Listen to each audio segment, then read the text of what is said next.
before pulling the covers over his body. Same to you, partner. Now get some rest. I feel like this hair has more to it than the quirk itself. Dedrag said, as Izuku fell asleep on his bed. As soon as the hair was absorbed into the sacred gear, the room entered a massive light green glow that didn't garner any unwanted attention from those outside his home. Once the glow finished, all that remained was the sleeping boy as well as his sacred gear sitting on his left hand.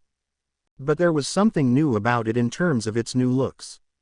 It was still crimson red in color for the gauntlet. The gem itself though was a smorgasbord of different colors.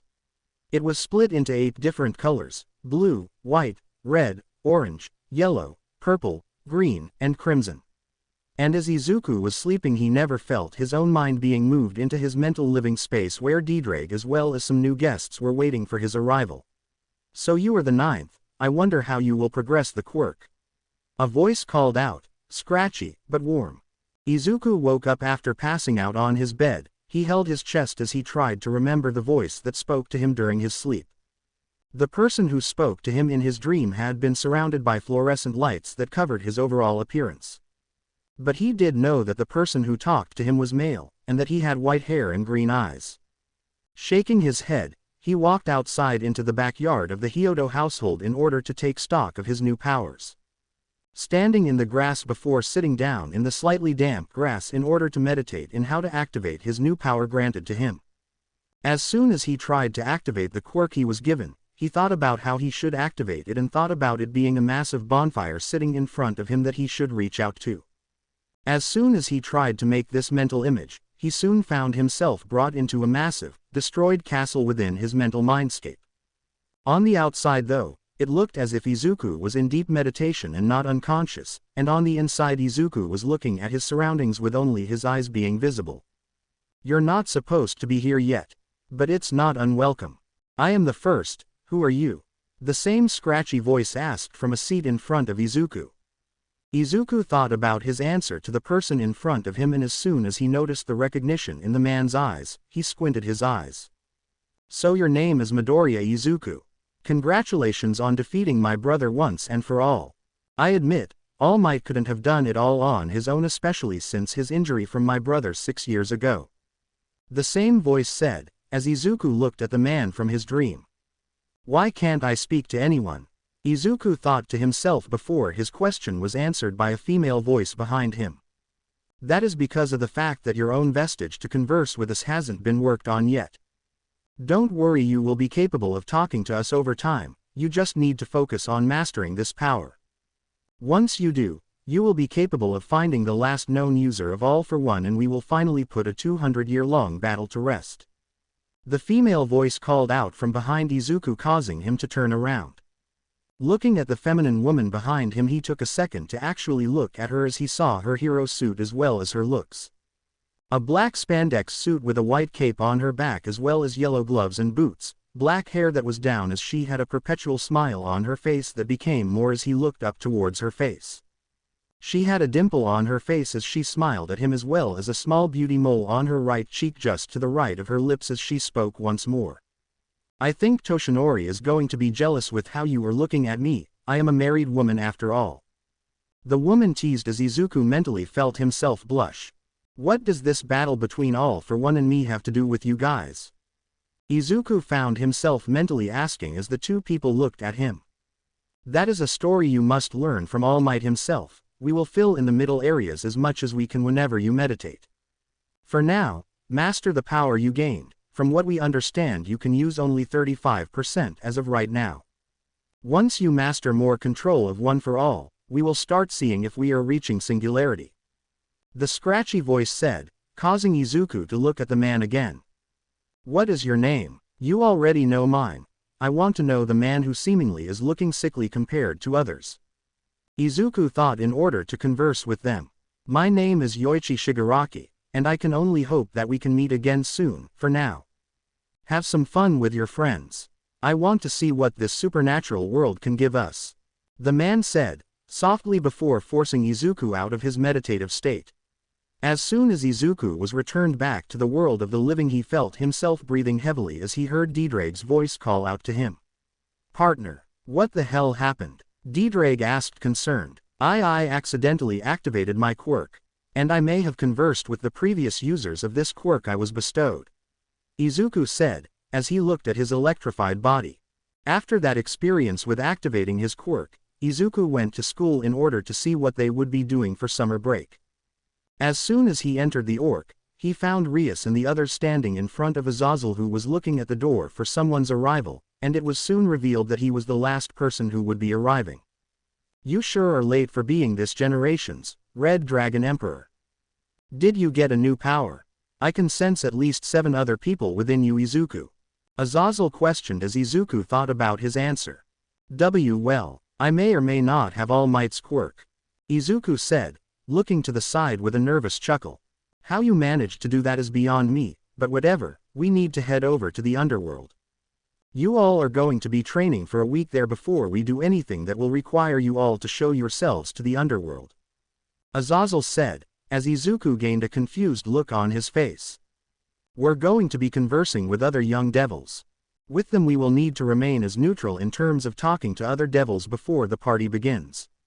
From what I believe from my brother, the Asgardians are joining our treaty," Rias asked, as Azazel nodded. "It's an important event since the king of Asgard had come to us about the treaty adding his pantheon to the rules and regulations," Azazel informed as everyone gained a determined expression. "With that all said and done, let's head out. You will all be down there for a week training for the event anyway, not to mention that your peerages will be looked at by the other young devils," Azazel said, as everyone prepared their things to head out. When everyone got their things prepared and headed towards the train to the underworld, they all found Sona as well as her peerage there as well. "Hello Rias, it's been a while," the young woman said, as the peerage's newest member Saji had walked up to Izuku. "Hello fellow pawn, how's it been?" the young man asked, as Izuku looked at him. "Well, I killed a supervillain that gave All Might trouble, then I received his quirk, then when I meditated to see if I could activate the quirk I found that there were previous wielders' souls deep within the quirk itself, and now I come here to find out that I need to train myself even more just so I can handle at least 100% of its true power, as well as a young devil's meeting that could end in disaster like so many important meetings before," Izuku said, all in quick succession as everyone looked at him with a sweat drop. "Geez nerd, don't jinx us," Kaneko said, bluntly causing Izuku to sputter out apologies as everyone laughed. With that situation dealt with, everyone settled into their own train cars as they watched the view of the underworld from the train as it moved across the sky. "Wow, I've never seen a more beautiful place than this. Are those hexagonal areas cities within the underworld?" Izuku asked, looking out the window. "Yup, some of the hexagonal areas within those spots are certain territories that were given to specific families within the underworld," Sona informed as she had entered the train car with Tsubaki of the student council. Time would pass by as Sona and her peerage would get off at her clan's territory as Rias' peerage prepared for their drop-off after Sona's peerage left. But as soon as the train stopped in a valley below, Izuku gained a weird feeling down the back of his neck as he thought about the feeling he was gaining. "What is this feeling? The hairs on the back of my neck are standing up. As if I know danger is coming," Izuku thought to himself before he felt something appear behind him. Using his eye to look behind him, he saw a peach hair-colored young adult appear behind him with his vestige-like hand on his left shoulder. "That is a quirk that we were capable of giving you from within One for All. You can sense danger from those who wish to do harm. Even if this is training," the man said, as Izuku noticed the scar on the man's face. "Should I ask your name?" Izuku asked, as the man shook his head before slowly disappearing from existence. Once he disappeared, Izuku took notice that the ground was making a thumping sound, and as soon as he looked around the area, he came face to snout with a massive 15-meter-tall dragon as it looked like it hit leg and arm day almost every minute of every day. It opened its maw as it charged a blast of meteoric power at Izuku, who managed to place a barrier around himself almost immediately. Once the dragon saw fit that the young man was defeated, he found that the others were moving around as if they were listening to someone of a higher rank. But looking away from Izuku caused him to immediately feel something crawl down his spine, as if there was some terrible monster growing behind himself. Turning around to look at the smoke where Izuku was last standing, he soon found that it was a barrier that held up against his weaker blast, and he smiled down at the little human who'd managed to hold off his blast. Izuku then activated Balance Breaker and blasted towards the giant dragon as he landed a hit on his face, sending the creature into the side of the cliffside. Once that was done, Izuku landed in front of his peerage mates as well as Ravel and Maria, who were looking at the situation with clear fear on their faces. As soon as the dragon pulled himself out of the cliffside, he glared down at the young Drake from his view who had managed to land that hit. With a malicious smirk of his face, he started to attack them all with a renewed effort as the whole group attacked with combined powers as well as covered their weaknesses with each of their moves. The dragon had taken them off guard from his momentary attack, and now he could defeat them slower since they were now getting the hang of this attacker's attack patterns. Once the dragon decided to get serious though, he had decided to knock out each and every one of the fighters except for Izuku, as the young man was seemingly more defensive than Azazel gave the boy credit. But within a few more punches that were nearing a quarter of his full strength, he managed to knock the boy out with a laugh. "This is the most fun I've had in the last 10 millennia. The dragon called out, laughing as Azazel and Rias had come out. "Well, you could have left one of them awake to take them to the Grimoire estate." Azazel sighed. "I did, the boy just couldn't handle almost a quarter of my full power. I also sensed 8 other presences within him." "What happened?" the dragon asked, looking over at Azazel. "Boy's got All Might's quirk. Turns out that there is extra baggage than what the man told the boy. But we need to train him to become even stronger than before so that he could become a hero. He won't stop training until he can become a hero for the supernatural world. I hope you don't mind taking him for training purposes." Azazel quipped as the dragon thought about it. "If he's got 8 other presences, then why does he have D-Drake? I know that the bastard was the main power he used during the fight, but the brat had managed to land a strike on my, catching me off guard for a second with that electricity all over his body." The dragon spoke back. "What do you think, Tannen? Can this half-dragon boy manage to become as strong as you in the future?" Azazel questioned. "I personally believe that he could become a hero without this new quirk as well as the presence of the 8 others within his soul. But whatever, he will need to make sure that his power stays within his hands until death. That power isn't for anyone else but him anymore. Especially since he could live for generations all on his own without aging a day." The dragon was now named Tannen. "Oh well, we can have him train under you until he masters enough of that quirk as well as D-Drake's powers in order for him to showcase his power at the young devil's meeting," Azazel said, as Tannen looked over at the group as they were carted away. "You'd better be right, Azazel.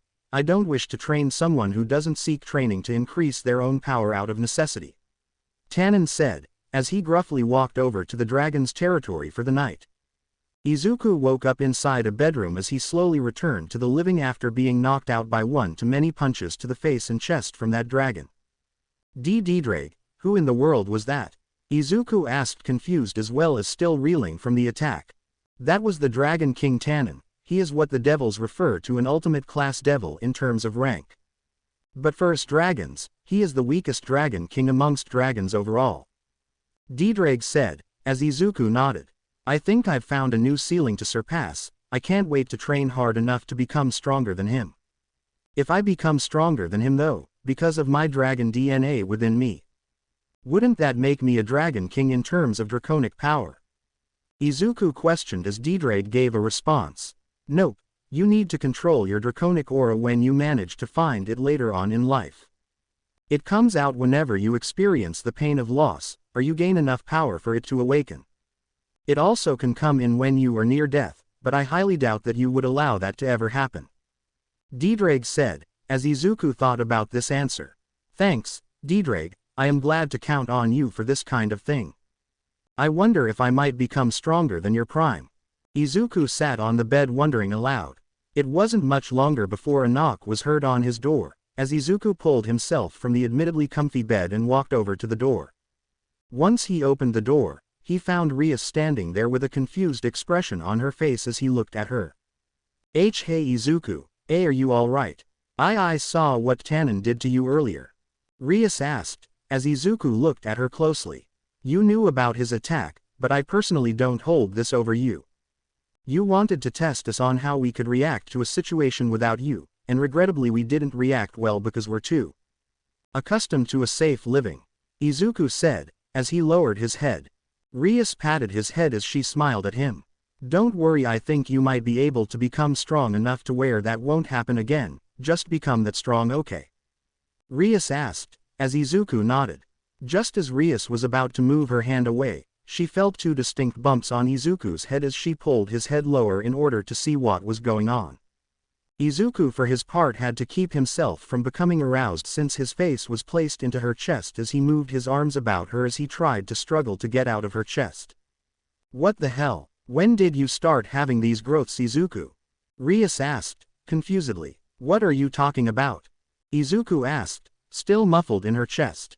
Feeling the vibrations of his voice on her chest, she immediately moved his face away from her generous chest as she looked at him. Izuku, you have bone growths forming on top of your head. Rias said, as she took off his shirt to see his back and lower abdomen. As she looked at his back as well as lower abdomen, she did take notice that there were bumps on there as well as she put Izuku outside for a moment. With the two of them outside, Izuku was confused about what they were doing out there before Rias looked back at him and spoke. Alright Izuku, don't panic, but you have the same growths on your back as well as above your posterior. Rias said, as Izuku stared at her for a moment before taking a deep breath. What do you need me to do? Izuku asked, as Rias came up with an answer on the spot. Try and feel out the growths on your back and head and try to see if you can have them activate with your mental power. Rias said, as Izuku sat down on the ground and meditated. As Izuku did that, Rias pulled out a recording device in order to show Izuku what she was having him do. Once Izuku was deep into his meditation, he felt out for the growths in his body that were on his head, upper back, and lower abdomen. Once he found them, he tried to rein them in, but all he felt was a strain for keeping them inside his body, so thinking quickly, he allowed them to flex as well as pull towards the skin that was blocking their way out. On the outside of his meditation, Rias had watched as Izuku's body convulsed as the two contusions on his back became larger until two very large and dark green leathery wings that were bat-like in nature appeared from his back. Then a moment later, a long tail that had two smaller wings on the sides of the rear had pushed out of his lower abdomen. Once that was finished, Rias had looked at Izuku's head as she saw what she distinctly thought were two antlers coming from the boy's head. They were brown in nature but were more akin to keratin coming from his head as they formed smaller trees from the bone of his skull. As soon as they were out of his body, Rias had then decided to take stock of what just happened as well as figure out how in the hell she was going to hide all the blood that exploded from Izuku's back from his tail and wings coming out of his back and abdomen. Well shit, I didn't think that your draconic features were going to come out this fast, but we need to Izuku. Rias asked, as she found the boy looking at her with confusingly aroused slitted eyes. Why does this feel so good? Izuku questioned as he let his wings and tail flit about. As soon as Rias took a singular step towards the boy, he had snapped his vision over to her in that moment, causing her to stop as if she was prey in that moment, having been caught. The slitted eyes took in her form as she trembled slightly as Izuku was seemingly more attuned to his draconic nature finally being shown. What she didn't expect from this event to happen though was how the boy basically crawled over to her and rubbed his head in her hand as if he was a mere pet. My head. Itchy, please stop itchy feeling. Izuku said. Purring loudly, Rias decided to just follow what Izuku was talking about and scratched his head as the purring became louder as she saw Izuku's tail flicking back and forth as a blissful look overcame his features. She then moved her hand to see if he would act like a dog when she scratched under the chin. And sure enough, he started to show an even more blissful look on his face as his slitted eyes dilated even more, showing something blacker in the pupil than the emerald she loved to see. Once that was finished, she found herself being pulled into a hug as she was in the chest of the slowly transforming Izuku as his body was showing more and more scales as he purred around her. Knowing she wasn't going to be sleeping in her bed, she teleported a blanket over to her position as she made sure to inform her brother about her situation. Once Sears's Lucifer had heard from his sister that she wouldn't make it to dinner that evening, the Devil King had left the house in search of her. He looked around the place, noticing a massive 14-meter-tall dragon sleeping with Rias just using his paw as an extra blanket. And as he went to continue looking for his sister, his sight paused for a moment as he looked back at the sleeping dragon.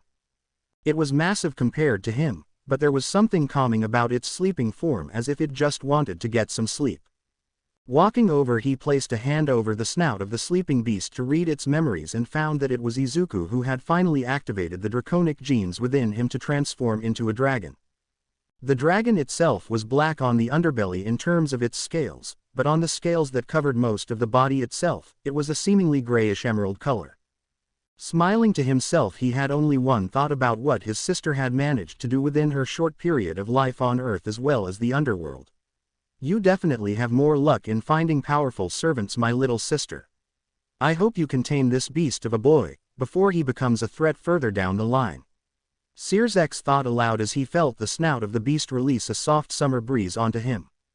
The next morning Izuku woke up as he felt like something was right with his entire body. Standing up on all four limbs of his body, he stretched.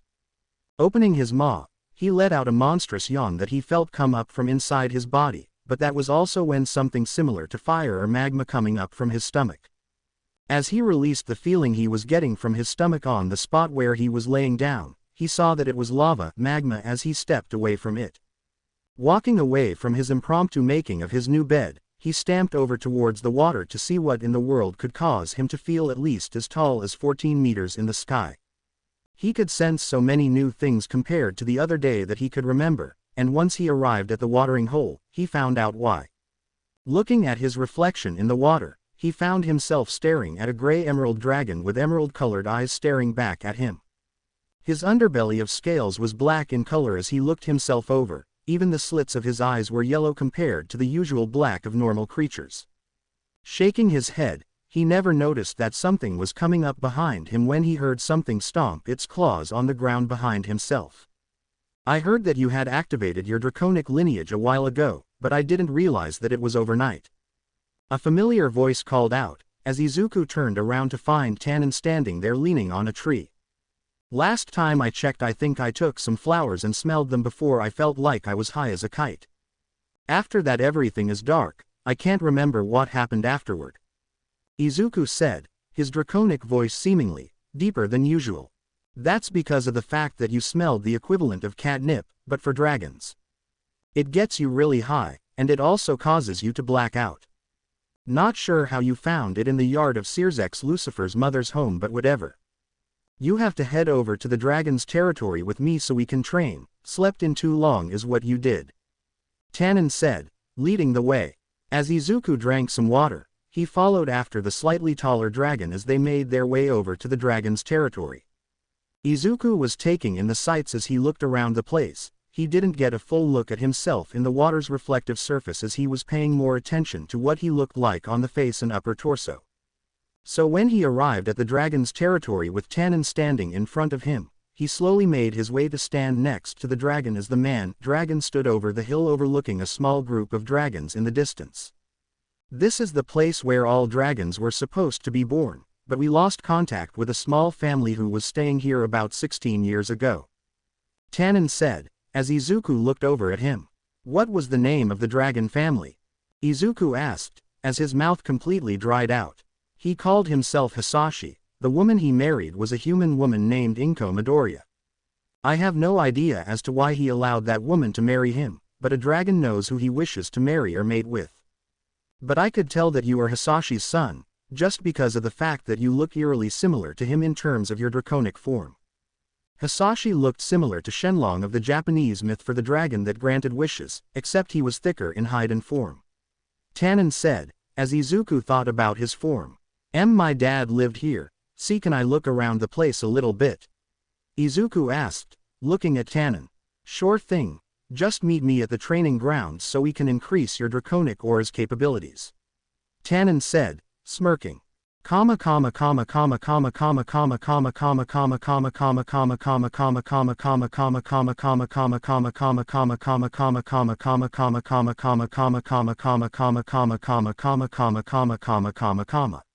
Entering the small group of dragons, Izuku stared at all of the different dragons as they stomped around the small area. Some other dragons had come by to look at him since he was a seemingly new face around the small territory. Wow, you look like Uncle Hisashi. Are you related to him?